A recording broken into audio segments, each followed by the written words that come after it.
여러분 반갑습니다. 3월 더 프리미엄 모의고사 국어 비문학 파트 해설을 좀 해보겠습니다. 이 해설 수업은 전형적인 비문학 수업처럼 지문 전체를 꼼꼼히 읽지도 않고요. 그 다음에 모든 선지를 다 볼 것도 아닙니다. 지문의 주요 내용을 간추리고 그 다음에 선지 중에 오답률이 높았던 문제들의 주요 선지들만 살펴보는 시간을 좀 가지겠습니다. 이 수업을 들을 때는 여러분이 시험 칠 때 내가 생각했던 걸 머릿속에 떠올려 놓은 채로 이 영상을 보는 게 효과적이지 않을까 생각을 합니다. 일반적인 비문학 수업은 강사가 제시하는 생각의 길을 여러분이 따라가게 되잖아요. 근데 모의고사를 복귀하는 수업을 들을 때 쌤이 권하고 싶은 방법은 강사의 것을 모두 내 것으로 만든다는 마인드로 보기보다는 내가 풀었던 걸 머릿속에 넣어놓은 상태에서 강사 설명을 쭉 듣다가 내가 저게 부족했구나, 저걸 못 캐치했구나, 이렇게 필요한 것만 골라가는 식으로 듣는 게 모의고사를 복귀하는 수업에서는 가장 좋지 않나, 쌤의 생각입니다. 먼저 4번에서 9번부터 같이 한번 보겠습니다. 이번에 오답률이 높은 문항이 많이 포진해 있는 그런 문제고요. 지문의 내용 중에 핵심적인 거 정리 좀 하고요. 그 다음에 아마도 5번, 6번, 7번, 8번 요 네 문제 다 풀이하게 되겠네요. 4번하고 9번은 생략하겠습니다. 네, 가 지문부터 읽어보겠습니다. 첫째 단락에서는 효율적 계약 파기에 대해서 얘기를 하고, 그리고 둘째 단락에서 예시가 하나 나오죠. 이 예시를 인식의 틀로 삼아가지고 독해를 한번 해보도록 하겠습니다. 사람 두 사람이 나와요. 갑하고 을을 한번 그려보겠습니다. 자, 요렇게 갑이 있고 여기다가 을, 갑 이렇게 한번 그려보겠습니다. 자, 두 사람이 거래를 합니다. 갑이 주택을 넘겨주죠. 이렇게 갑이 주택을 넘겨주고 을은 갑한테 돈을 주는 100의 돈을 주는 계약을 체결했습니다. 자, 이때 효용 가치가 을한테 이 집이 120이었대요. 근데 을의 직장이 이전되면서 효용 가치가 50으로 하락하게 된대. 그러면 을 입장에서는 이렇게 생각하잖아요. 자, 을의 생각입니다.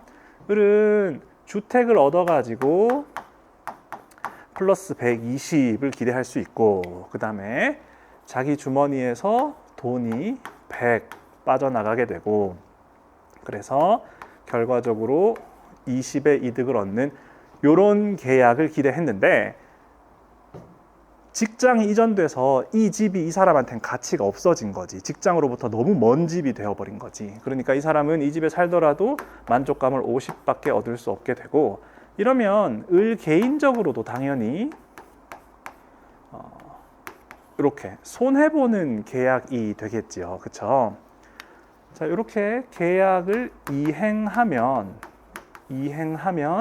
을 입장에서는 손해가 보는 계약으로 바뀌게 되고, 또 지문에 보면 을의 관점이 아니라 사회적으로 자원이 비효율적으로 배분된다, 이런 말이 나와 있어요. 이 지문에서 효율, 비효율은 사회적인 관점에서 판단되고 있다는 걸 여기서부터 눈치채기 시작하면 좋겠습니다.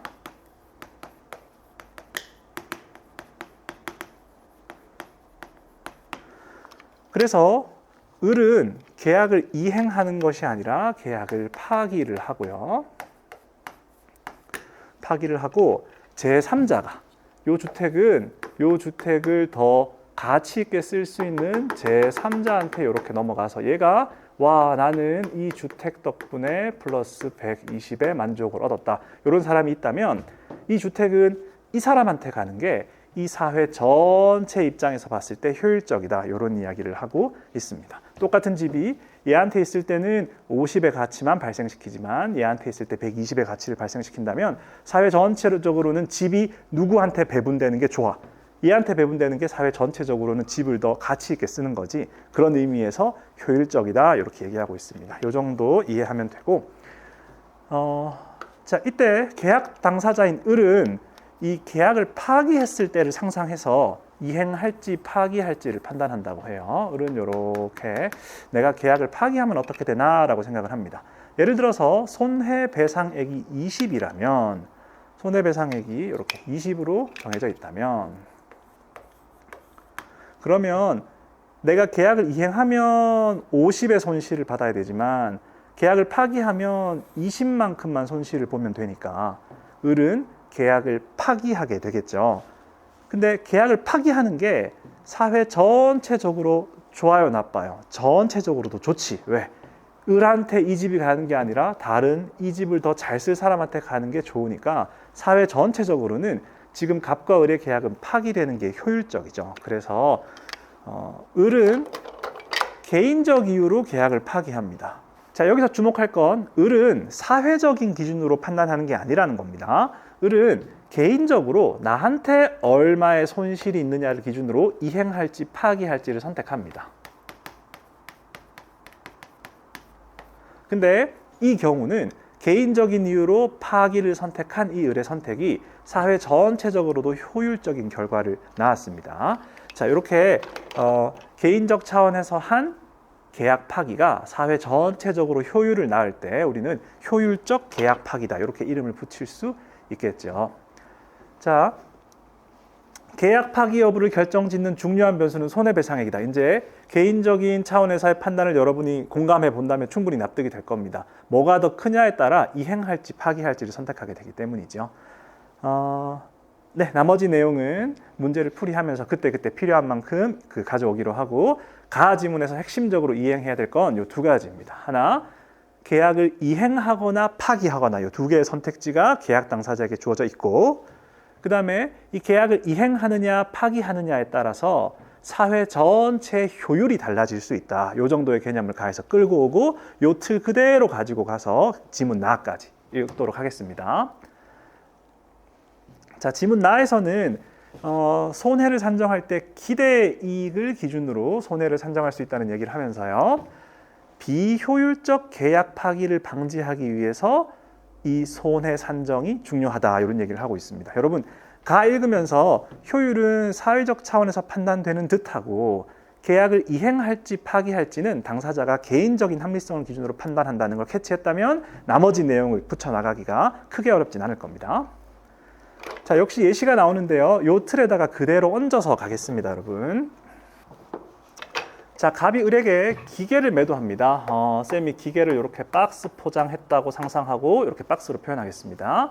갑이 을에게 기계를 매도하는 계약을 체결했습니다. 자, 그리고 계약 체결 당시 이 기계를 구입하여 얻을 효용 가치는 120입니다. 을은 그러면 내가 기계를 받게 되면 120의 효용을 얻겠군이라고 생각을 하고요. 갑의 경제학적 비용이 90이라고 가정합니다.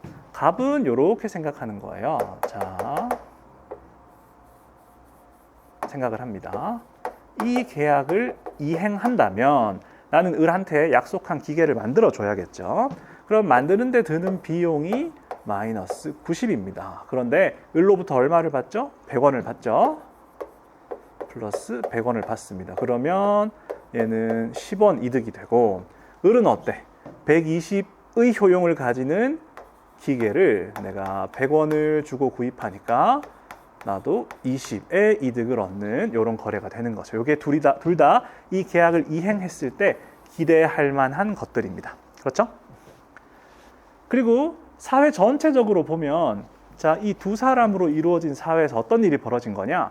누군가가 90의 비용을 썼고 그 덕분에 누군가가 120의 효용을 얻은 거죠.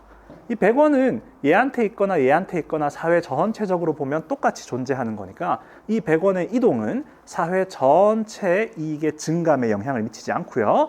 이 사회 전체 이익이 증가하느냐 감소하느냐는 갑이 얼마의 비용을 부담했느냐, 그리고 을이 얼마의 효용을 얻었느냐에 의해서 결정되겠죠. 지금 이 상황은 갑이 90의 비용을 부담하고 을이 120의 효용을 얻었으니까 이 사회 전체를 기준으로 보면 90의 비용으로 120을 생산한, 즉 이득인 거래가 되는 거죠. 사회 전체적으로 효율적인 거래가 되는 겁니다. 그리고 그런데 맨 마지막 문장 봅시다. 계약 체결 이후에 생산 비용이 증가해서 갑의 경제학적 비용이 130이 됐다고 상상해 봅시다. 그러면 갑은 개인적으로도 당연히 만족스럽지 않겠지. 요거는 이렇게 마이너스 30이 되니까. 근데 개인적으로도 만족스럽지 않을 뿐만 아니라 사회 전체적으로도 130을 들여서 120을 얻게 되는 거니까 이거는 사회 전체적으로도 효율적이지 않은 거래가 되는 거죠. 자, 그러면 손해배상액에 따라서 이제 파기 여부가 어떻게 바뀌는지를 살펴볼 건데요. 지금 요 단락에서는 갑이 이행할까 파기할까를 따지고 있다는 점 하나 언급해두고 계속 읽어 나가겠습니다. 자, 이쪽에 왼쪽에 있는 갑이 이행할까 파기할까를 고민하고 있어요. 파기하면 이렇게 되겠지라는 상상을 하는 거야. 자, 손해배상액이 10으로 약정된 경우를 예로 들고 있어요. 손해배상액이 10으로 약정되어 있고 경제학적 비용이 마이너스 115인 경우를 살펴보자, 이렇게 얘기하고 있습니다. 그러면 갑은 이행하면 어떻게 될 거라고 생각을 합니까? 이렇게 돼서 마이너스 15가 될 거라고 예상을 하고, 계약을 파기하면 약속되어 있는 손해배상 10을 준다고 예상하니까 둘 중에 자기한테 손실이 적은 게 계약을 파기하는 거죠. 그러면 어떤 결과가 발생합니까? 개인적으로는 이 두 개를 비교해서 나 이 계약 파기할래. 이렇게 파기는 세모로 표현하겠습니다. 파기할래, 이렇게 생각을 하게 되겠죠. 자, 그런데 개인적으로는 갑 입장에서는 파기하는 게 자기한테 좋지만 사회적으로는 어떻습니까? 갑이 115를 들여서 을이 120을 얻는 거니까 사회 전체적으로는 사실 이행되는 게 좋지, 맞지?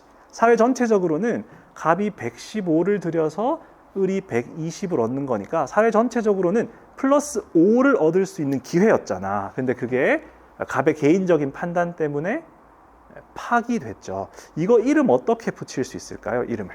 자, 요쯤 읽으면 여러분 머릿속에 효율적 계약 파기, 비효율적 계약 이행, 이런 게 대강 정리가 됩니다. 쌤이 지금 형식적으로 정리를 한번 해볼 텐데요. 이렇게 또렷하게 정리할 것까지는 없지만 머릿속에서 맞지 저렇게 되는 거 맞지, 쌤의 설명이 납득이 되면 오케이입니다.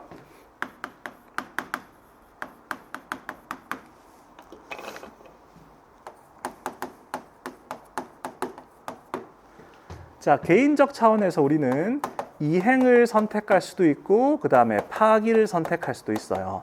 근데 개인적 차원에서 이행해서 사회적으로 플러스가 될 수도 있죠. 그 다음에 사회적으로 이행하는 바람에 사회적으로 마이너스가 될 수도 있어요. 이행해서 플러스가 되면 뭐라고 이름을 붙이면 돼요? 효율적인 계약 이행이라고 이름을 붙이면 되겠죠. 근데 계약을 이행하는 바람에 사회적으로 손실이 나는 경우가 있다면 비효율적 계약 이행이라고 보면 되겠죠. 그 다음에 마찬가지로 계약을 파기해서 효율이 더 좋아지는 경우도 있지. 아까 전처럼 손실이 날 뻔했던 걸 막으면 그거는 결과적으로는 이득이 된 거잖아. 그러면 요거는 효율적 계약 파기가 되고, 그 다음에 계약을 파기하는 바람에 얻을 수 있었던 걸 못 얻게 되면 비효율적 계약 파기, 이렇게 되겠네요. 그러면 우리는 개념 4개를 머릿속에 그려볼 수 있겠네요. 효율적인 계약 이행이 있을 수 있고 비효율적인 계약 이행이 있을 수 있어요. 이건 계약 이행을 해서 사회 전체 이익이 감소하는 거지. 효율적인 계약 파기가 있을 수 있어. 이건 뭐겠어? 이행했으면 손해가 날 뻔한 걸 계약을 파기해서 손해를 막은 거지. 그럼 결과적으로 이득이니까 효율적인 계약 파기인 거고, 계약을 파기해서 얻을 수 있었던 이득을 못 얻을 수도 있겠죠. 이게 비효율적 계약 파기입니다. 여러분, 일반적으로 계약은 서로 이득이 되게끔 하기 때문에 보통은 계약을 이행하는 게 효율적이고 또 계약을 파기하는 게 비효율적이겠죠. 근데 이 글에서 말하는 것처럼 계약을 체결할 때 하고 그 이후에 사정이 좀 바뀌면 효율적으로 계약을 파기하는 게 효율적이 될 때가 있을 수도 있고 또 계약을 계속 이행하는 게 비효율적이 될 수도 있겠지. 오케이. 요게 납득이 됐다면 이제 앞으로 이런 개념들 쭉쭉 활용할 때, 자, 앞에 효율과 비효율은 사회 전체의 관점에서 이득인가 아닌가를 판단하는 것이고, 계약을 이행할지 파기할지는 각각의 개인이 자신에게 주어진 선택지를 비교해서 이행할지 파기할지를 정한다. 요거 이해하면 되겠습니다. 자, 그러면 이렇게 115의 비용에 손해배상금 10 정해져 있을 때 계약이 파기된다. 여기 이해됐다면 나머지 내용도 쭉쭉쭉 붙여나갈 수 있을 겁니다. 요 문장 한번 볼까요? 요거. 따라서 갑이 계약을 파기하는 경우 을의 기대 이익에 해당하는 20의 손해배상액을 지불하게 하면 사회적으로 효율적인 경우에만 파기가 이루어지도록 유인할 수 있다. 이 문장은 추가적인 예시가 소개되어 있지 않고 한 문장의 지문이 다 압축되어 있죠. 그래서 쌤이 지금 이걸 좀 풀어서 설명할 건데 시험 현장에서는 쌤처럼 숫자를 하나하나 들어가면서 생각하는 건 당연히 시간이 너무 많이 걸리는 일이에요. 지금 쌤의 해설은 여러분의 이해를 돕기 위한 거고 쌤의 해설을 듣고 시험장에서 대강 저런 식으로 움직이겠구나를 이제 캐치하는 게 중요하다. 이렇게 받아들이면 되겠습니다. 자, 이번에는 손해배상액이 20으로 정해져 있다. 한번 볼까요? 마이너스 20으로 정해져 있습니다. 이걸 옆으로 좀 옮기고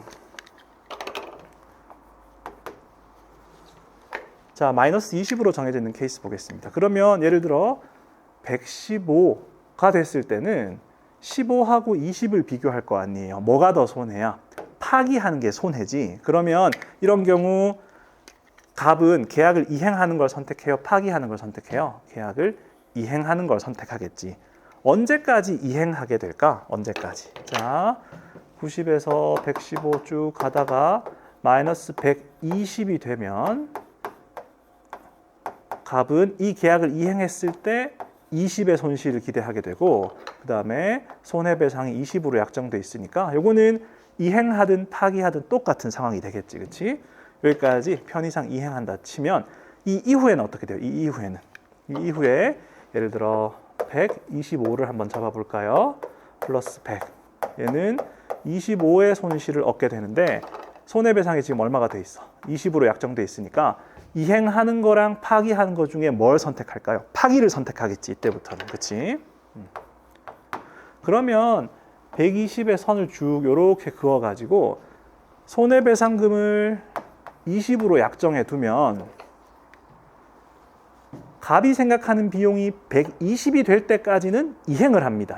동그라미 이행을 합니다. 그러다가 120이 넘어가는 순간부터 파기를 하게 되는데요. 자, 쌤이 지금 파란색으로 표시한 건 개인적인 선택이에요. 갑의 개인적인 선택. 여러분은 요거 좀 해줄래요?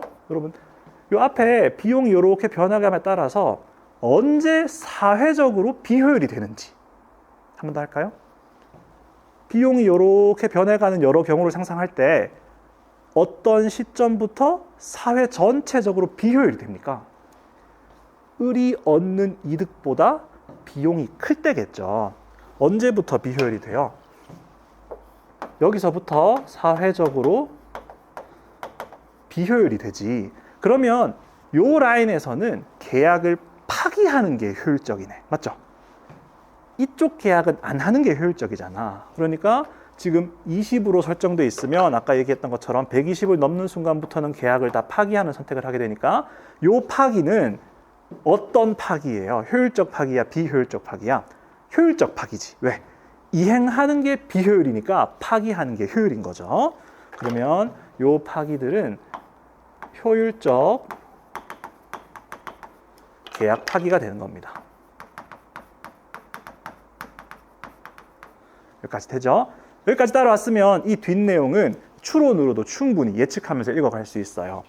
여러분, 만약에 이제 손해배상금이 30이 약정되어 있다고 합시다.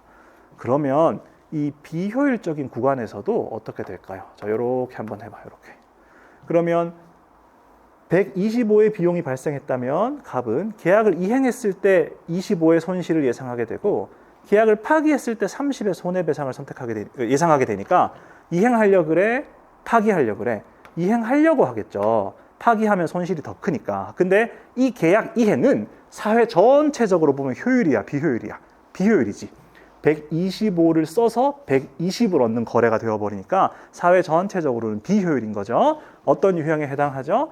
계약을 이행했는데 비효율적인 거. 비효율적 계약 이행. 이렇게 이름을 붙일 수 있겠습니다. 그리고 아까 봤던 것처럼 여기 손해배상금이 너무 적게 되면은 자, 이렇게 효율적인 구간, 계약 이행이 효율적인 구간에서도 금세 계약을 파기해 버리게 되니까 좋지 않아. 그러면 결과적으로 우리는 이걸 알아낼 수 있네요. 손해배상 금액은 어떨 때 가장 이상적이다? 자, 손해배상 금액은 동그라미 이렇게 마이너스를 밖으로 뺄게요. 자, 마이너스 20. 자, 이렇게 상대방의 기대 이익하고 똑같이 잡혀 있을 때 효율적 계약 파기만이 일어날 수 있는 결과를 도출한다. 상대방의 여기까지 따라왔으면 이 글의 핵심 내용은 이해했다고 할 수 있습니다. 이제 문제풀이로 들어가도록 하겠습니다. 네, 5번입니다. 5번의 선지 쭉 한번 보죠. 1번, 고액의 손해배상 약정은 신생기업의 시장 진입을 제한하는 역할을 한다. 이건 판서도 안 할게요. 여러분, 제한하는 게 아니라 손해배상이 고액이면 신생기업이 시장에 신뢰를 줄 수 있다 그랬어요. 그래서 제한하는 것이 아니라 오히려 신생기업의 시장 진입을 돕는 역할을 하게 되고요. 기대이익은 계약이 정상적으로 체결되지 않았을 경우에 누렸을 이익을 의미한다인데 기대이익의 개념 정의를 잘못 이해했죠. 정상적으로 뭔가 이루어질 경우에 관해 얘기하는 거고, 또 기대이익은 계약의 체결 여부랑 연관되는 게 아니라 계약이 이행되었을 때, 계약이 서로 이행되었을 때 누릴 수 있는 이익을 기대이익이라고 부릅니다. 3번, 법원이 감액할 수 있다라고 지문가에 적혀 있고, 여러분 3번은 우리 평가원 기출 중에 손해배상을 다루는 2023학년도였나요? 그 기출 지문 중에도 이런 게 있죠. 그렇죠? 4번입니다. 손해배상액이 기대이익을 초과하면 채무자의 계약 이행 의지가 약화될 가능성이 높다. 자, 먼저 4번 선지에 관해서는 이런 얘기를 좀 할게요. 쌤이 화면 밖으로 잠깐 나가려나? 칠판은 보이죠, 여러분? 자, 4번 선지에서 기대이익이 누구의 기대이익을 말하는 거냐에 따라 선지의 의미가 달라집니다. 자연스럽게 지문에서 계속 상대방의 기대이익을 기준으로 손해배상액을 정한다, 이런 얘기를 쭉 해왔으니까 우리도 상대방의 기대이익을 기준으로 잡고 선지를 판단하면 기대이익을 초과한다는 말은 아까요 기대이익보다 더 강한, 더 큰 손해배상액이 정해져 있다는 경우로 이해할 수 있고, 이런 경우라면 사실은 파기하는 게 효율적인 경우까지도 다 이행을 하게 된다 그랬죠. 그러면 채무자의 계약 이행 의지가 이제 강화될 가능성이 높다라고 말하는 게 오히려 적절하고, 약화될 이유는 최소한 없다, 이렇게 얘기할 수 있겠지. 만약에 두 번째로 4번 선지를 좀 집요하게 쳐다봐서 상대방이 아니라 자신의 기대 이익으로 4번 선지를 해석하면 어떻게 되나요? 이렇게 의문을 제기할 수도 있는데, 자신의 기대 이익을 기준으로 4번 선지를 해석하면 당연히 부적절한 선지이자 판단할 의미가 거의 없는 선지가 된다. 이 정도로만 언급해 두겠습니다. 만약에 좀 더 따져보고 싶은 학생들은 이렇게 금액선을 그어놓고 여기 0을 그은 다음에 기대 이익이 양수인 구간하고 기대 이익이 음수인 구간을 나누어 가지고 손해배상액이 얼마로 설정되어 있으면 어떤 영향을 미칠까 생각해 보면 아무런 영향을 미치지 않는다는 걸 파악할 수 있을 겁니다. 그리고 방금 얘기한 요 자신의 기대이익으로 이해하면 선지가 말할 것도 없이 부적절하다. 요걸 좀 더 따져보고 싶으면 쌤한테 질문하러 오세요. 알겠죠? 자, 5번입니다. 해당 계약이 아닌 다른 계약을 통해 얻을 수 있었던 평균적인 이윤도 경제학적 비용에 포함된다. 여러분, 요건 나 이문단에 적혀 있는 내용이기도 하고 3번하고 4번에서 이제 낚이지 않았다면 5번을 잘 찾을 수 있지 않았을까 하는 선지입니다. 6번으로 가겠습니다. 효율적 계약 파기에 대한 추론으로 적절하지 않은 것 묻고 있습니다. 1번 한번 보죠. 이것도 선지 한번 주르륵 볼까요? 1번은 일단 김태환 쌤 이 수업 때 강조하는 것처럼 이렇게 착착 하고 밑줄부터 판단하죠. 밑줄부터 이렇게 해서 자원의 효율적 배분에 기여하는 행위이다. 효율적 계약 파기. 효율적으로 계약을 파기하는 게 효율적이란 말이니까 맞는 말이고, 비효율적 계약 이행은 이와 다르다. 이거 설명 안 하겠습니다. 네, 2번 선지입니다. 자, 2번 선지는 기대 이익을 기준으로 손해배상액을 산정할 경우에 유도되는 행위이다. 아까 봤던 것처럼 기대 이익보다 손해배상액이 적으면 여기서도 파기가 일어나고, 기대 이익보다 손해배상액이 크면 이 구간에서도 계약 이행이 일어나니까 효율적 계약 파기만이 딱 일어나게 하려면 기대 이익을 기준으로 딱 산정했을 때 효율적 계약 파기만이 일어나는 거죠. 어떤 학생들은 쌤이 지금 여기 필기해 놓은 것처럼 기대 이익보다 적게 설정해 놔도 여기 효율적 계약 파기는 일어나는 거니까 꼭 기대 이익으로 설정했을 때만 효율적 계약 파기가 일어나는 건 아니지 않냐, 이것도 들어있지 않냐, 이렇게 얘기할 수 있는데, 우리가 선지를 읽을 때 지문의 맥락을 고려해서 선지를 이해하는 것도 중요한 것 같아요. 기대 이익을 기준으로 손해배상을 산정할 경우에 효율적 계약 파기가 유도된다. 요 말은 자, 여기서 안 되던 걸 여기서 하게 했으니까 유도했다. 이렇게 얘기할 수 있을 거고요. 여기서는 무리하게 파기했잖아. 요 파기를 뭐라 그래요, 여러분? 요런 파기를 뭐라 그래? 비효율적 계약 파기죠. 근데 비효율적 계약 파기를 안 하게 되고 효율적 계약 파기만 하게 되니까 비효율적 계약 파기를 없앤다. 그리고 효율적 계약 파기만 남긴다는 뜻에서도 여기서 이렇게 가는 것도 효율적 계약 파기를 유도했다. 이렇게 표현할 수 있다고 볼 수 있을 것 같아요. 선생님은 이 문제 출제자의 편을 들고 싶습니다. 알겠죠? 그러니까 이번 선지 이렇게 노란색으로 설정했을 때 효율적 계약 파기만이 일어난다는 것으로부터 2번과 같이 진술하는 건 충분히 적절하다. 이렇게 쌤이 얘기하겠습니다. 3번입니다. 채권자가 과도한 신뢰 투자를 한 상황에서는 나타나기 어려운 행위다. 이거는 과도하다라는 부정적 뉘앙스의 단어에 낚이면 안 되는 선지겠죠. 신뢰 투자를 과도하게 하는 경우는 상대방의 기대 이익에 맞춰서 손해배상액이 설정되어 있는 경우입니다. 이거 쌤이 준비했나? 준비했네요. 자, 신뢰 투자를 과도하게 하는 원인이 뭡니까? 계약 상대방의 기대 이익을 기준으로 한 손해배상을 설정해놨을 경우입니다. 이러면 사람들이 오케이, 이러면 거의 무조건 계약은 정상적으로 이행되겠네 이렇게 믿고 신뢰 투자를 과도하게 한다 그랬죠. 그러니까 채권자가 과도하게 신뢰 투자를 한 상황 이꼴 상대방의 기대 이익을 기준으로 손해배상액이 정해져 있는 상황, 즉 효율적 계약 파기만이 일어나는 상황입니다. 그러니까 나타나기 어렵다고 할 수 없고 오히려 이때 나타난다라고 얘기를 해야 되겠죠. 4번, 고액의 손해배상이 약정된 경우에는 발생 기회가 봉쇄될 수 있는 행위다. 그렇죠. 손해배상이 너무 커지게 되면 20, 30, 40, 50 커지게 되면 비효율적 구간에서도 계약 파기가 안 일어나니까 효율적 계약 파기가 안 일어나고 비효율적 계약 이행이 나타나게 되겠죠. 5번, 계약 이행 시점에서 재화의 효용 가치가 가격보다 낮아지는 경우 나타날 수 있는 행위다. 그렇죠. 처음 생각했을 때는 재화의 효용 가치가 컸는데 효용 가치가 생각보다 낮아지면 요거는 지문 가의 첫째 단락을 떠올려가지고 풀이하면 되겠죠. 아까 왜 을이 집 사는 얘기 있었잖아. 처음에는 을한테 집이 120원의 가치였는데 을이 직장이 바뀌는 바람에 집의 가치가 떨어졌어. 그러면 그 계약을 파기하고 그 집을 다른 사람이 가지는 게 더 효율적이다라는 내용이 가의 1문단에 1, 2문단에 나와 있죠. 그러니까 그걸 바탕으로 5번 적절하다 판단하면 되겠습니다. 네, 7번 보러 가겠습니다.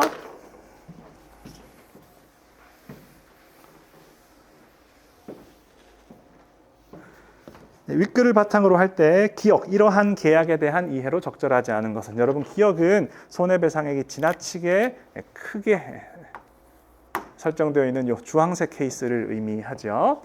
1번, 계약 상대방의 신뢰를 확보하는 데 어려움이 없는 계약이다. 여러분, 계약 상대방의 신뢰를 확보하는 얘기는 이 지문에서 무엇과 상관관계가 있어요?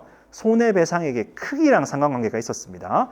고액의 손해배상일수록 신뢰를 얻기 쉽다고 했으니까 고액으로 설정되어 있으니까 이따가 살펴볼 효율적, 비효율적 이런 문제는 있을 수 있겠지만 계약 상대방 입장에서는 이 사람이 무조건 이행을 하겠구나. 웬만하면 심지어 사회 전체적으로 비효율적인 구간에서도 이행하겠구나. 이거를 믿을 수 있겠죠. 2번입니다. 을의 입장에서는 기대이익 일부가 실현되지 못하는 상황을 초래하는 계약이다. 을은 이 계약의 기대이익이 지금 20원이잖아요. 이 계약이 이행되면 20원의 기대이익이 실현됩니다. 그러면 손해배상액이 갑한테 과하게 걸려 있을수록 갑은 더 이행하려고 하는 거고, 그러면 을은 자기 기대이익을 실현할 가능성이 더 높아지는 거죠. 그렇기 때문에 실현되지 못하는 에다가 실현되지 못하는 게 아니라 오히려 실현을 보장하는 상황이다. 이렇게 판단해서 2번을 부적절하다고 얘기할 수 있고, 또 하나는 여러분 지금 갑한테 주어진 또는 을한테 주어진 선택지는 계약을 이행하거나 파기하거나 둘 중에 하나입니다. 계약을 이행하면 을은 120의 이득을 얻고 100원을 지출해서 20원의 기대이익을 가지게 되죠. 이 20원의 일부만이 좌우되는 내용은 지문에 나와 있지 않아요. 따라서 선지에서 기대이익의 일부에 대해 언급하는 순간 적절할 가능성은 지극히 낮아진다. 이렇게 볼 수도 있겠습니다. 자, 3번입니다. 채무자 전형적으로는 여러분 이걸로 풀고요. 실현되지 못한다로 풀고 그 지문으로부터 좀 더 힌트를 많이 얻어가지고 선지의 부적절한 점을 좀 더 캐치하고 싶은 학생들은 쌤이 방금 말한 일부에 관한 언급도 지문의 맥락과 일치하지 않는다는 점을 납득하기 바랍니다. 3번입니다. 채무자가 계약 이행 의지나 능력을 갖추고 있음을 채권자에게 효과적으로 전달할 수 있는 계약이다. 이것도 지문에 나와 있는 거니까 해설을 생략하겠습니다. 손해배상을 고액으로 하려 할수록 내가 손해배상 너한테 과하게 약속할게. 내가 혹시나 이행 안 하면 이만큼이나 돈 갚아줄게. 이렇게 약속하는 거니까 자기가 계약 이행 의지나 능력을 갖추고 있음을 채권자에게 효과적으로 전달할 수 있는 거고요. 4번입니다. 비효율적 계약 파기처럼 자원 배분의 효율성을 저하시켜 사회적으로 바람직하지 않은 계약이다. 이것도 일단 선지 분석할게요. 이렇게 처럼 묶어내고 밑줄 이렇게 긋겠습니다. 여러분 밑줄부터 판단하죠. 자, 기역은 자원 배분의 효율성을 저하시켜 사회적으로 바람직하지 않은 계약이다. 맞아요, 틀려요? 맞죠? 기역은 요 구간에서도 계약을 이행시키니까 더 많은 비용을 들여서 적은 이득을 얻게 되는 사회를 만드는 거죠. 자원 배분의 효율성을 저하시켜 사회적으로 바람직하지 않다. 맞는 말이고요. 비효율적 계약 파기도 그런가요? 괄호 안을 판단해 봅시다. 비효율적 계약 파기도 효율성 저하시켜서 사회적으로 바람직하지 않은가요? 그러니까 비효율적 계약 파기, 비효율적인 거지. 그렇죠? 4번은 괄호도 맞고 밑줄도 맞고 다 맞는 말이 되고 5번 갑의 입장에서는 계약을 이행하여 25의 손실을 보는 것이 30의 손해배상액 지불보다 더 합리적으로 여겨지는 계약이다. 요거는 여러분 5번은 지금 쌤이 판서한 걸로 치면 빨간색을 묶고 있어요. 파란색을 묶고 있어요. 5번. 갑의 입장에서 어떻게 판단하느냐를 묶고 있으니까 이 파란색을 묶고 있는 거죠. 갑이 개인적으로 봤을 때는 25의 손실을 보는 거하고 30의 손해배상을 하는 거하고 비교해서 30의 손해배상을 지불하는 것보다 계약을 이행하는 게 합리적이다. 개인적인 차원의 판단을 묻고 있죠. 이 정도 확인하도록 하겠습니다. 그 다음에 8번으로 넘어가겠습니다. 네, 8번도 우리가 봤던 틀에 구체적인 수치를 바꿔가지고 예시를 들어놨네요. A하고 B가 등장하고요. 물건 X가 등장합니다. 우리가 이때까지 사용했던 틀에다가 그대로 얹어가지고 풀도록 하겠습니다. 자, 물건을 파는 사람이 B네요. 이쪽에 B를 두고요. 그 다음에 물건 가격은 120원이네요. 이렇게 바꾸고 A에게 이 물건의 효용 가치는 150이네요. 그 다음에 B가 이 물건을 생산하는 데 드는 경제학적 비용은 100입니다. 요거는 120이 될 거고 이거는 20이 되겠고요. 이것도 120이 돼서 얘는 30원의 이익을 기대하게 되겠네요. 자, 근데 계약 이후 A에게 사정이 생겨서 얘죠, 얘 지금 A죠. A에게 사정이 생겨서 계약된 물건의 효용 가치가 150 이하로 줄어드는 상황이 발생했고 이에 A는 계약 파기 여부를 놓고 고민 중이에요. 여러분, 우리 아까 나 읽으면서 정리했던 건 물건 파는 사람의 이행할까 파기할까였지. 근데 이 보기는 지금 물건 사는 사람의 이행할까 파기할까를 다루고 있죠. 그러면 요 테이블 말고 요 표 말고 여기다가 이행할 때와 파기할 때를 다시 따져야 한다는 걸 알 수 있을 겁니다. 자, 이 A가 이행할까 파기할까를 따지니까 여기서 했던 작업을 한 번 더 하는 거예요. 1번 선지 한번 보죠.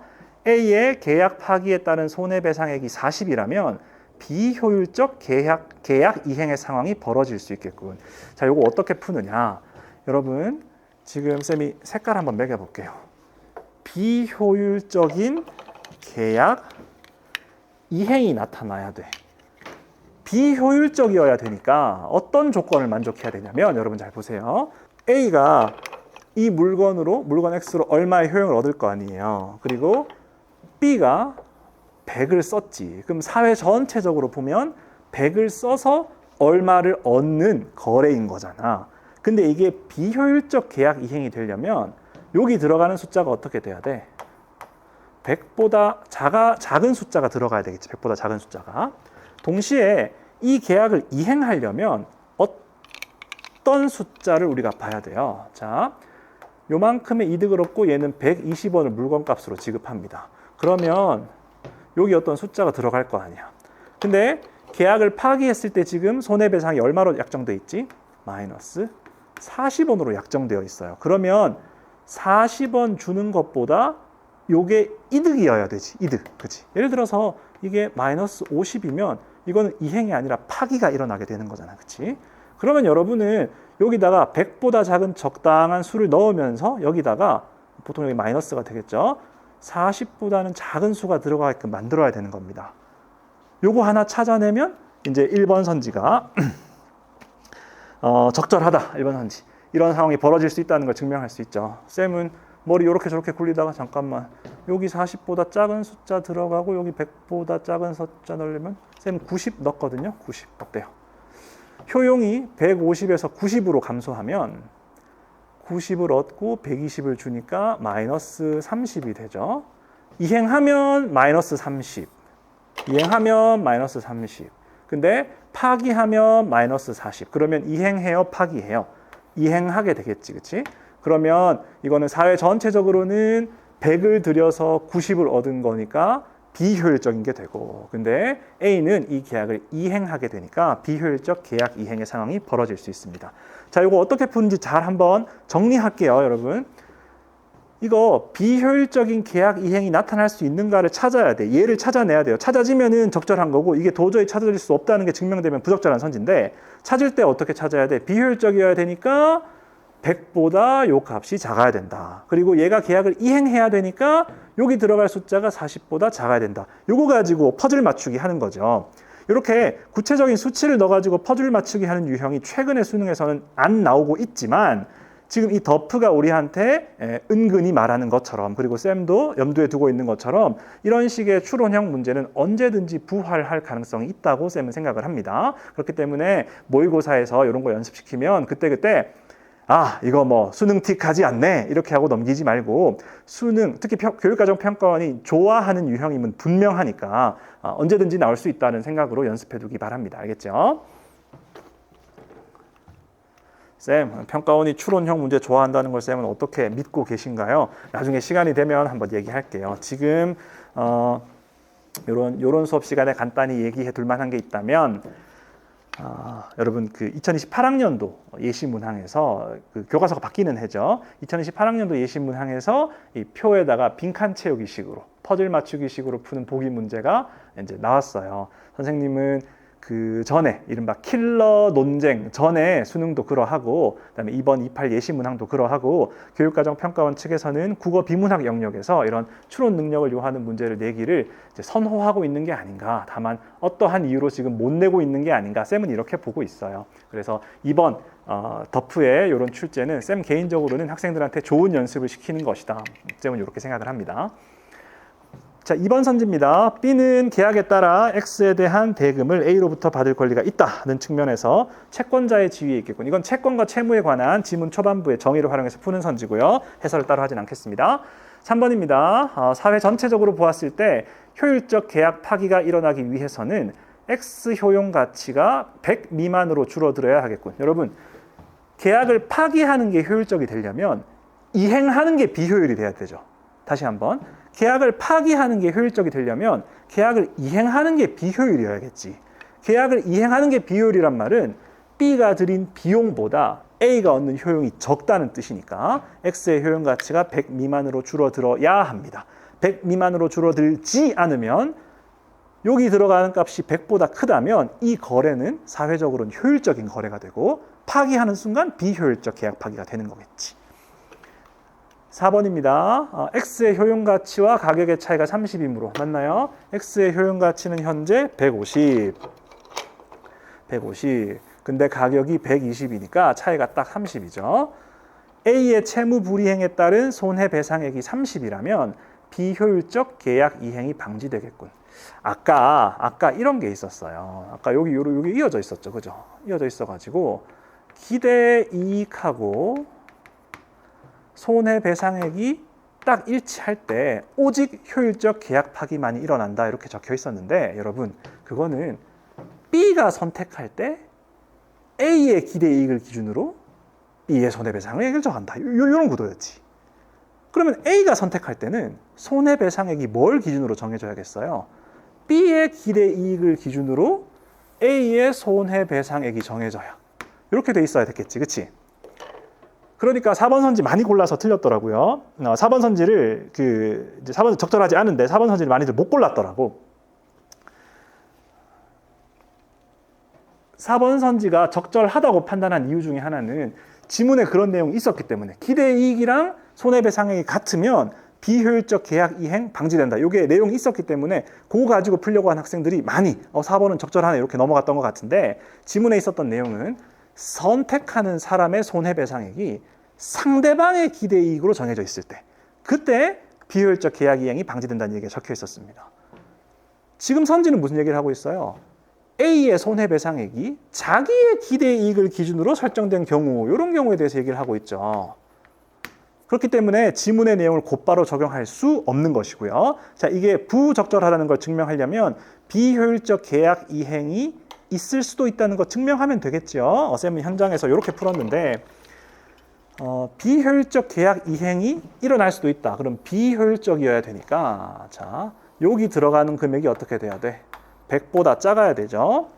비용이 100보다 작아야 되고 근데 계약이 이행돼야 되니까 여기 들어가는 금액이 지금 손해배상액으로 상정된 30하고 비교했을 때 자, 이게 이행되려면 여기 들어가는 숫자가 더 작아야 돼. 자, 이렇게 마이너스 얼마가 됐으면 이 숫자가 더 작아야 돼. 그러면 뭐 빼기 120 했을 때 여기 30보다 작은 숫자가 나오게 하려면 쌤 한 25 잡아봤거든요.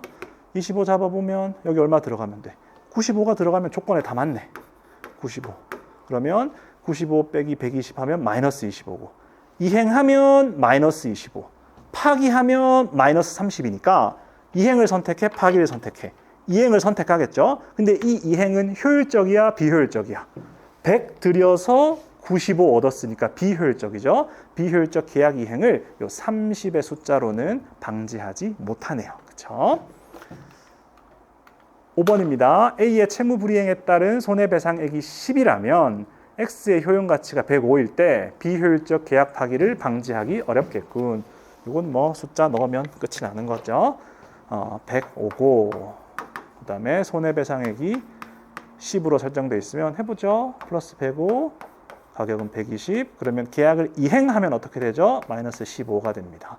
계약을 파기하면 마이너스 10이 됩니다. 이행할까요? 파기할까요? 파기하겠죠. 파기하는 게 이득이니까.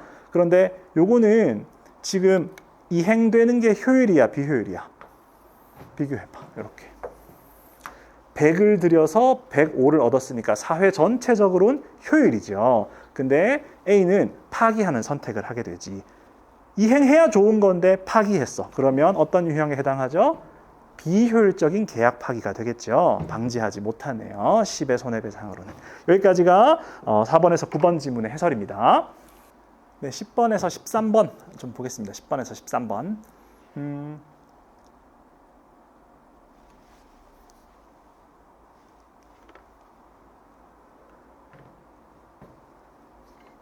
네, 둘째 단락에서 변형률의 개념을 얘기를 하고 있습니다.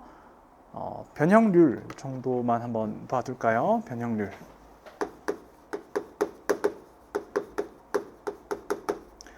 변형률은 늘어난 만큼의 길이를 본래 길이로 나눈 값입니다. 그 다음에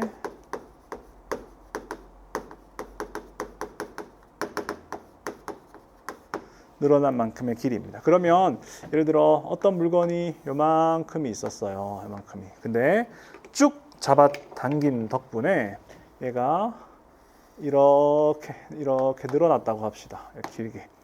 그러면 분모에 들어가는 값이 뭐라고? 분모에 요 값. 요 값이 분모에 들어가고 분자에 어떤 값이 들어갑니까? 분자에. 요 값이 들어가겠죠. 이따가 할 건데 미리 하죠. 변형률이 커졌다는 건 어떤 의미일까요? 여러분 보통 분자와 분모로 이루어진 분수값 전체가 커졌다고 하면 분자가 커졌거나 분모가 작아졌거나인데 여러분 본래 길이라는 게 줄어들 수 있어요. 본래 길이? 아니지.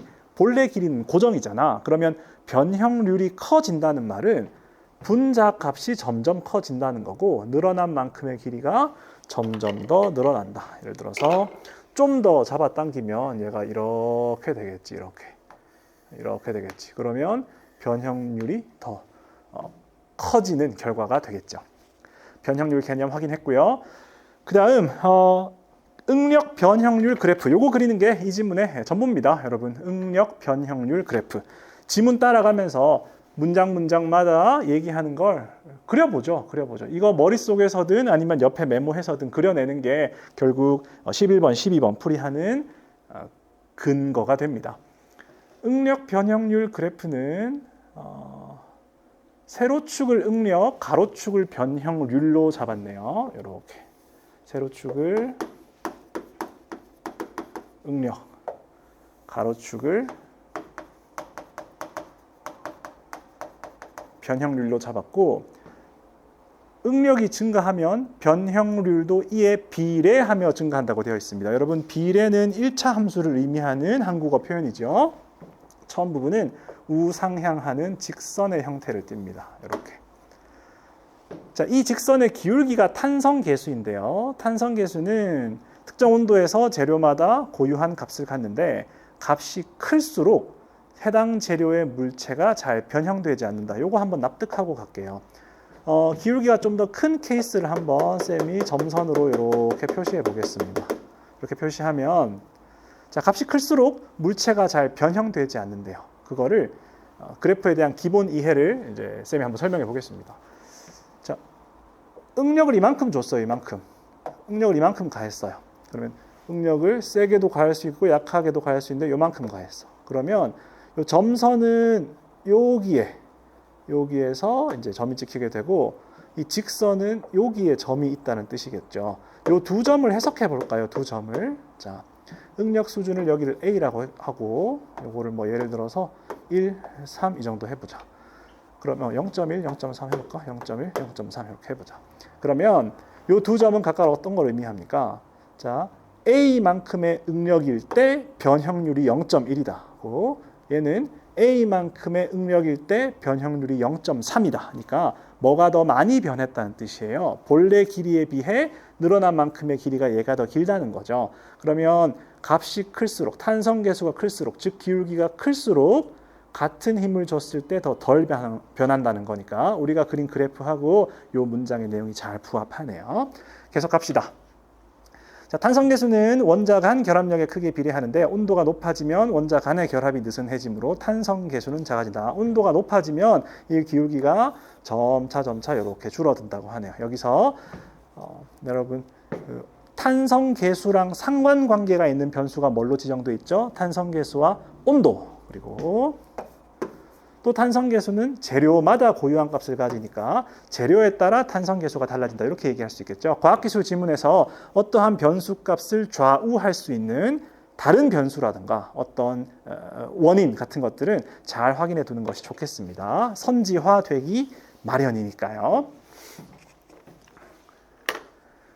자, 그 다음 물체에 점점 큰 힘을 가하면, 이제 이렇게 그래프를 그려놨다면 물체에 점점 큰 힘을 가한다는 말은 Y축 값을 점점 더 올려간다는 뜻으로 이해할 수 있겠죠. 소성 변형이 시작되는 항복점에 도달하며 이때 응력을 항복 응력이라 한다. 적당한 점을 하나 그려가지고 이렇게 요 점이라 칩시다.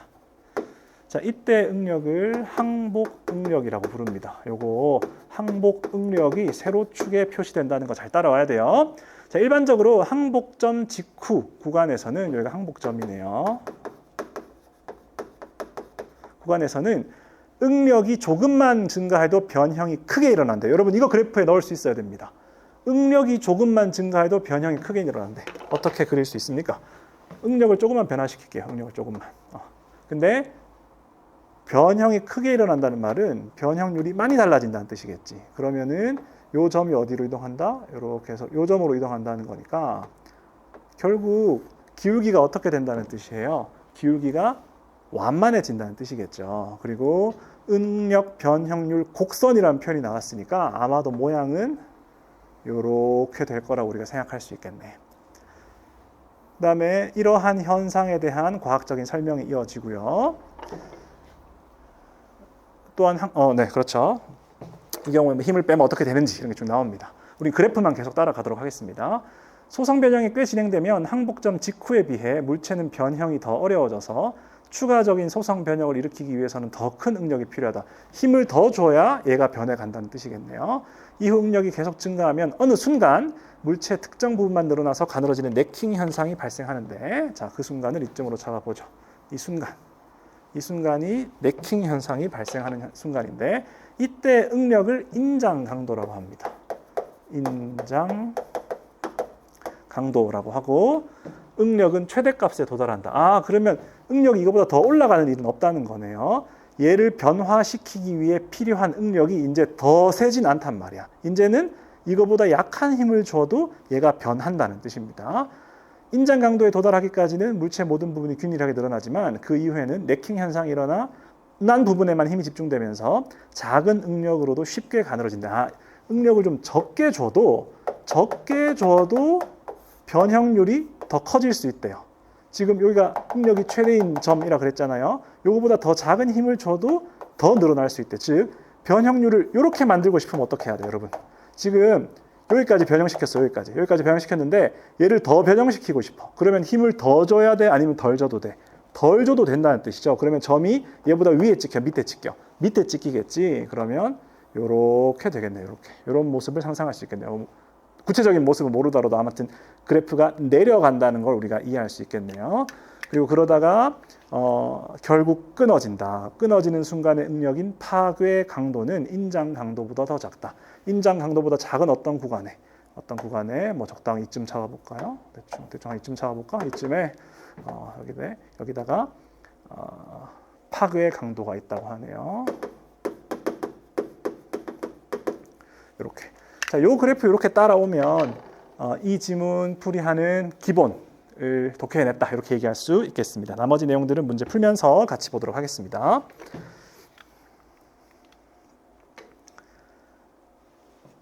네, 10번입니다. 10번은 3번을 좀 많이 고른 것 같아요. 탄성계수는 전위 이동에 의해 원자의 배열이 변하는 정도를 나타낼 값이다인데 이 배열에다가 이렇게 x 딱 치면 됩니다. 이 지문에서는 원자의 배열이 달라진다는 개념하고 원자 간 거리가 달라진다는 개념을 구별해서 쓰고 있어요. 근데 탄성계수는 원자 간 거리의 변화와 관련이 있는 거기 때문에 배열의 변화라고 적은 3번 선지는 부적절한 선지가 되고요.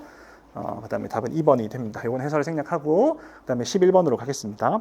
기억에 대한 이해로 적절하지 않은 것을 묻고 있습니다. 이거 3번이 답이고 4번하고 5번을 많이 골랐네요. 5번부터 처리하죠. 여러분, 온도를 더 낮춰서 시험하면 이라고 돼 있어요. 아까 온도는 탄성계수랑 관련이 있는 변수였어요. 그렇죠? 온도는 어떤 관련이 있었습니까? 온도가 높아지면 탄성계수가 작아지는 거였지. 그러면 5번에서 온도를 더 낮춰서 하라 그랬으니까 머리에 기억이 남아있으면 바로 탄성계수를 연결하고, 만약에 기억이 안 남아있으면 아까 온도 탄성계수랑 관련이 있었는데 하면서 찾아가서 읽어오는 겁니다. 온도를 더 낮춘다는 말은 무슨 뜻이에요? 이거는 탄성계수가 어떻게 된다는 뜻이야? 올라간다는 뜻 맞죠? 네, 온도가 낮아지면 탄성계수가 높아진다는 뜻 맞네요. 탄성계수가 높아지니까 탄성계수가 높아진다는 말은 기울기가 더 커진다는 뜻이죠. 그러면 우상향하는 직선 구간에서의 직선의 기울기는 더 가팔라지는 거니까 적절한 선지가 되겠네요. 요거는 그 과학기술 평가원 문제 풀 때 기초 소양이라고 할 수 있어요. 어떤 변수와 상관관계가 있는 다른 변수 체크해 놓는 거는 선지화되기 마련이기 때문에 여러분 지문 읽으면서 미리 체크해 놓는 것이 시험 문제 풀이에 유리합니다. 4번 보겠습니다. 4번, 3번 순으로 올라가죠. 네킹 현상이 나타나는 구간에서는 그래프를 그렸다면 네킹 현상이 나타나는 구간은 이 구간임을 알 수가 있고 직전 구간보다 낮은 응력으로도 물체가 변형된다. 결국 4번은 선지에서 뭘 어떻게 하기보다 지문에서 이 그래프를 그려냈느냐에 의해서 시간 안에 풀 수 있는지가 좌우되는 선지라고 하겠습니다. 적절한 선지고요. 3번 소성 변형이 처음 나타나는 시점에 어디죠? 항복점이죠. 이 시점에 그래프의 직선 형태는 곡선 형태로 변하고 아까 여기선 비례하는 직선이라 그랬다가 곡선이 완만해진다라는 표현을 했으니까 납득할 수 있을 것 같아요. 응력 크기는 최대가 된다. 아, 이게 틀렸죠. 응력 크기가 최대가 되는 점은 여기죠. 여기 네킹 현상이 발생하기 시작하는 지점이고 소성 변형이 처음 나타나는 시점은 이 항복점입니다. 따라서 아직 최대가 아니죠. 3번이 부적절한 선지가 됩니다. 네, 1번, 2번은 설명을 생략하기로 하겠고요. 아까 독해할 때 좀 덜한 게 있다면 여러분 지금 이 그래프 우리가 흔히 보는 그래프하고는 좀 달라요. 뭐가 다릅니까? 우리가 흔히 보는 그래프는 가로축에 우리가 조절하는 변수가 있고요. 세로축에 그 결과물이 표시가 보통 되거든요. 그러니까 보통 y는 fx 이거 어떻게 그려요? 여기다 x축을 그리고 여기다 y축을 그리죠. 그렇죠? 그래서 x가 일종의 입력, y가 일종의 출력으로 우리가 표시되는 거지. 예를 들어 여러분 공부 시간하고 성적의 상관관계를 조사해서 연구 논문을 쓴다고 생각해봐. 그럼 여러분 어느 축에 뭐 쓸 거예요? 여기다 시간 쓰고 여기다 성적 써가지고 공부 많이 할수록 성적이 높더라 뭐 이런 식으로 그리게 될 거 아니에요? 자, 우리가 일반적으로 이렇게 원인이 되는 변수를 가로축에 적기 마련인데 이 그래프는 어때요? 이 그래프는 아니죠. 이 그래프는 우리가 가한 힘을 세로축에 그려놨기 때문에 요거 잘 생각하는 게 좀 중요하겠습니다. 12번입니다. 12번이고 요거는 문제를 좀 짓궂게 냈죠, 여러분. 그냥 틀린 거 하나 골라라, 맞는 거 하나 골라라 이러면 좋을 텐데 맞는 말을 하는 사람 수를 고르라 그랬으니까 결국 우리는 학생 1, 2, 3, 4, 5를 다 판단할 수밖에 없겠습니다. 네, 학생 1번입니다. 선지 분석 이렇게 했고요. 나는 네킹 현상이 발생하는 순간에 응력이 최대값에 도달했을 것입니다. 그렇죠. 이때 네킹 현상이 발생하는 순간이니까 응력이 최대값에 도달합니다. 가가 이것과 다를 이유가 없죠. 가도 보면 탄성 계수가 주어져 있고 인장 강도와 파괴 강도가 주어져 있다는 것을 보면 이 그래프를 따라 움직이는 A라는 걸 알 수 있고 특이한 해가 다예요. 다는 인장 강도가 없죠. 인장 강도가 없다는 말은 여기까지 올라가는 구간이 없다는 거니까 지문에서 읽은 내용 중에서 얘는 취성을 띠는 애, 즉 힘을 가하면 소성 변형, 즉 쭉 늘어나는 게 아니라 팍 부서져 버리는 애가 바로 다라는 걸 알 수 있습니다. 나머지 가, 나, 라는 주어진 수치들로 봐서 인장 강도도 존재하고 파괴 강도도 존재하는 거니까 지문에서 설명한 연성을 띠는 이 소성 변형과 네킹까지 다 일어나는 애들로 볼 수 있겠지. 그러면 가는 굳이 얘와 다를 이유가 없죠. 가도 네킹 현상이 발생하는 순간에 응력이 최대값에 도달합니다. 학생 2번입니다. 가보다 다의 탄성 계수가 더 크므로 특정 온도에서 응력이 동일하면 탄성 변형률도 다가 더 클 것입니다. 지금 다가 탄성 계수가 더 커요. 굳이 말하자면 자, 이렇게 해서 기울기가 큰 애가 다고 그다음에 기울기가 완만한 애가 뭐야? 완만한 애가 요런 애가 가인 거죠. 가. 그렇죠? 가는 70, 다는 300이니까. 그러면 특정 온도에서 응력이 같으면 변형률이 다가 크다 아니죠? 여러분 응력을 여기다가 딱 표시하면 이렇게 찍히니까 변형률은 가가 더 큰 거지. 학생이 부적절한 선지가 됩니다. 학생 3번으로 가겠습니다. 자, 소성 변형 시가 학생 3번으로 가겠습니다. 소성 변형이 시작되는 순간의 응력은 가의 경우에 300보다 작으며 라의 경우에는 500보다 작았을 것입니다. 지금 가는 인장 강도가 300이니까 요게 300이란 거잖아. 그럼 항복 응력은 그거보다 작겠지. 라도 인장 강도가 요게 500이란 뜻이잖아. 요게 500이니까 소성 변형이 일어났을 순간의 응력, 즉 항복 응력은 그거보다 작겠지. 3번은 적절한 선지가 되고요. 4번 나와 달리 라는 항복점 이후에 소성 변형이 일어났을 것이므로 재료가 급격히 파괴되지는 않았을 것입니다. 나가 다를 이유가 없죠. 나도 항복점 이후에 소성 변형이 일어나는 거고 그 다음에 재료가 급격히 파괴되지는 않고 네킹이 일어나 쭉 늘어나다가 부서지겠죠. 5번입니다. 라와 달리 다는 인장 하중을 받는 구조물의 재료는 부적합할 것입니다. 그렇죠. 인장 강도가 존재하지 않는다는 건 아마도 지문에서 말하는 취성을 띠는 물질일 가능성이 높고 그렇다면 구조물의 재료로 부적합할 것이라 추론할 수 있겠네요. 3번하고 5번, 학생 3번, 5번이 옳은 말을 하고 있으니까 정답은 2번이 되겠습니다. 그럼 바로 14번에서 17번으로 가겠습니다. 14번에서 17번은 작년 수능의 인격 동일성 지문, 요거의 지문 구조하고 문제 구조를 잘 모사한 문제라고 할 수 있고요. 꽤 많은 부분이 비슷하고 좀 다른 부분도 있고 이렇습니다. 요거는 지문 독해 없이 바로 선지들만 해결하는 식으로 하도록 하겠습니다. 네, 14번은 답이 4번입니다.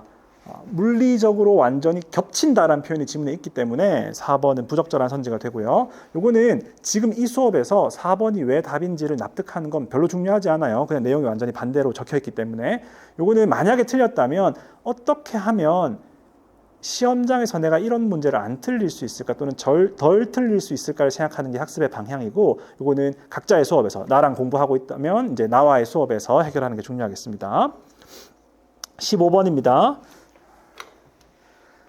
자, 15번은 작년 수능 똑같은 자리, 15번 자리에 있던 A 묶어놓고 답을 찾을 수 있는 질문으로 가장 적절한 것은을 묻고 있습니다. 근데 작년 수능에서는요, 작년 수능 15번에서는 자, A 파트가 하나의 결론으로 귀결되는 글을 담고 있었어요. A 파트는 하나의 주제에 대해서 논증을 전개한 후 하나의 결론으로 이어지는 한 덩어리의 글이었는데, 이번에 3월 덮프 15번의 지문 A는 A 전체가 하나의 결론을 향해 가는 한 덩어리가 아니라 추이성, 반대칭성, 그리고 보편적 결합 원칙이라는 세 가지 요소를 이렇게 설명하고 있죠. 그렇기 때문에 이제까지 수능 이 자리에 나오는 문제 같은 경우는 A로 묶여 있거나 또는 기억으로 밑줄 쳐져 있는 파트를 보고서 미리 결론을 독해낸 걸 바탕으로 정답 선지를 스캔해낼 수 있었어요. 하지만 A 파트는 그렇게 또렷한 하나의 결론이나 하나의 목적을 향해 있는 것이 아니기 때문에 하나하나 선지를 하나하나 배제하는 방식의 풀이만이 허용되는 문제입니다. 그래서 겉모습은 작년 수능하고 유사하게 출제됐지만 적용이 가능한 풀이 방법은, 요거는 이제 풀이 방법 첫 번째, 풀이 방법 두 번째가 둘 다 가능하다면 요거는 A 파트를 읽고 정답을 미리 떠올려서 스캔하는 방식은 적용할 수가 없고요. 선지 하나하나 배제하는 방식만이 적용되게 됩니다. 자, 1번하고 2번은 배제되는 근거가 뭐냐면 지문에 없다입니다. 지문에 없다. 시몬스의 부분 전체론이 직면한 이론적 한계 없습니다. 결합의 기준에 관한 주관적 해석에는 어떤 것이 있을까? 어떤 것이 있는지 나오지 않습니다. 그냥 지문에 없음이라는 근거로 제껴야 되는 선지고요. 3번하고 4번은 논리적으로 제낄 수가 있죠. 추이성과 반대칭성이 양립하기 어려움까지 묶어놓고, 자, 요거는 시몬스의 견해와 반대되는 거죠. 근데 A 파트는 시몬스의 견해를 소개하고 있잖아. 근데 3번 선지에 추이성과 반대칭성이 양립하기 어렵다는 얘기는 시몬스가 하려는 얘기가 아니에요. 따라서 요거는 나올 수도 있지만 나오지 않았다로 제낀다면 이거는 A 파트에 나올 리가 없다. 왜냐? 시몬스의 견해가 아니니까 그 파트에 포함될 리가 없는 거죠. 그럼 1, 2번에 비해 더 강한 확신을 가지고 배제할 수 있고요. 이것도 마찬가지입니다. 복수의 대상이 있음에도 그것을 합친 전체가 존재하지 않는, 시몬스는 합친 전체가 존재한다 그랬으니까 마찬가지로 시몬스의 견해와 충돌하기 때문에 나올 리가 없다는 논리로 3번, 4번을 제낄 수 있습니다. 5번, 서로 다른 두 대상 사이에 상호 부분 관계가 성립할 수 없는 이유로는 무엇이 있을까? 이게 반대칭성을 설명하는 부분에서 해명이 되는 내용이죠. 따라서 A에서 답을 찾을 수 있다. 이렇게 풀이하겠습니다. 16번으로 가겠습니다.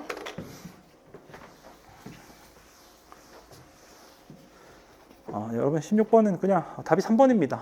물리적 포함 관계를 기준으로 정립되어야 한다. 바르치의 생각과 다릅니다. 풀이 끝입니다. 이렇게 풀이를 끝내겠습니다. 그 다음에 17번을 좀 신경 써서 보기로 하죠. 자, 보기의 관점에서 윗글의 학자들에 대해 평가한 내용으로 가장 적절한 것은 이고 연속체적 관점이라는 걸 소개하고 있습니다. 이것도 작년 17번 문제를 아주 잘 모사한 문제라고 생각이 되고 작년 수능을 한 번 더 리마인드하기 좋은 문제가 아닌가 생각을 합니다. 1번, 시몬스는 부분들의 속성이 바뀌면 그 논리적 결합의 결과인 전체도 바뀐다고 봄으로써 실체의 본질을 놓치고 있다. 일단 시몬스가 이런 말을 했는지를 체크해야 됩니다. 이렇게 해서 쌤이 지금 괄호로 묶은 부분이 맞는지, 시몬스가 저런 말을 한 적이 있는지를 체크하고 거기에 대해서 이 보기가 이렇게 말할 만한지. 이렇게 시몬스는 이런 얘기를 했어요. 쌤이 그 칠판에 안 띄우고 읽겠습니다.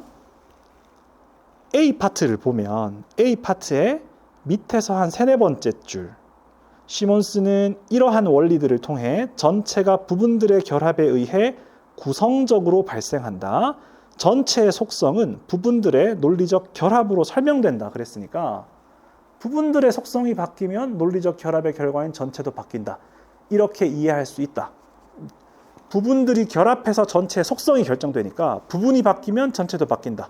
요거는 시험장에서 그럴 것 같은데, 그렇게 될 것 같은데 라고 끄덕끄덕 거리고 일단 이렇게 동그라미 쳐놓고 그 다음에 얘가 실체의 본질을 놓치고 있지 않다라는 비판을 할 만한 체크한 다음에 맞는 말 같아 보이면 2, 3, 4, 5 틀리지 않았을까 이렇게 검토해서 2, 3, 4, 5 빠르게 배제하고 1번을 답으로 확정하는 식으로 풀이하면 되겠습니다. 쌤도 실제로 그렇게 풀었습니다.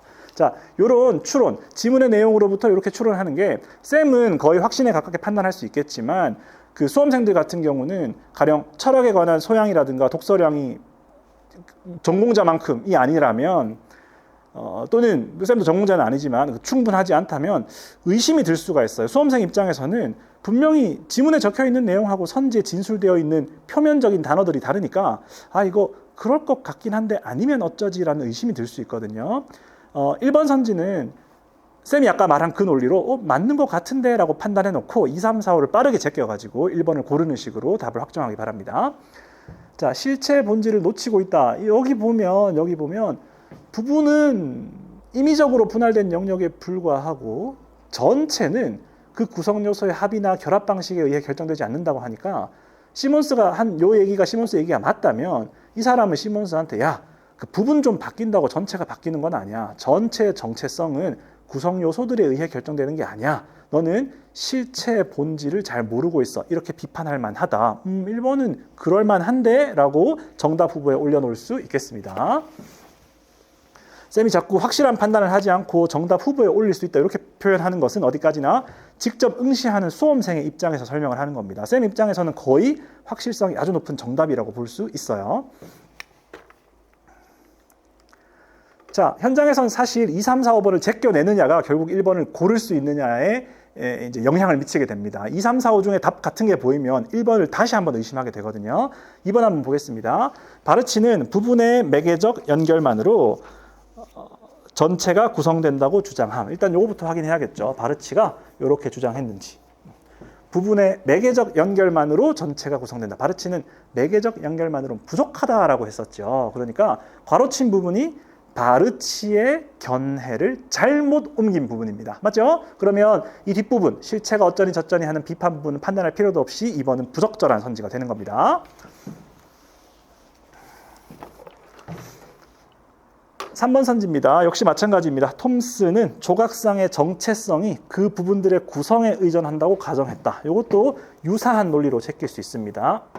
쌤이 어디 밑줄 쳤죠? 정체성에 밑줄 쳤죠. 여러분 이 지문에서 톰슨의 견해를 소개하는 파트를 다시 읽어봐도 톰슨이 조각상의 정체성에 관해 언급한 부분이 있다 없다?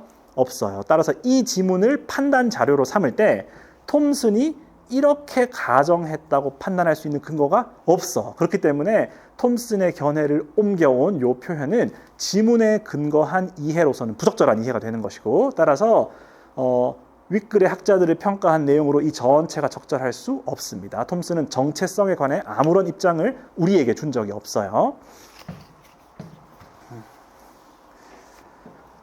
자, 그 다음 4번 선지입니다. 4차원주의자들은 반대칭성의 결함을 드러내는 진정한 사례를 찾으려 했다인데요. 네, 4번입니다. 4차원주의자들은 반대칭성의 결함을 드러내는 진정한 사례를 찾으려 했다인데요. 여러분 구도가 크게 이렇게 되죠. 시몬스가 나오고 그 다음에 바르치하고 톰슨이 나옵니다. 바르치는 시몬스의 견해 중에서 추이성을 부정하고 싶어 했고 톰슨은 반대칭성에 둘 다 의문을 가졌던 거지. 그러면 팀이 어떻게 돼? 이렇게 되죠. 이렇게 시몬스가 뭘 주장하니까 바르치랑 톰슨이 그거 아닌데 이렇게 팀이 이렇게 나눠지죠. 이때 4차원주의자들은 누구 팀으로 갑니까? 시몬스 팀이지. 4차원주의자들은 시몬스의 견해를 지키려고 하는 사람들이야.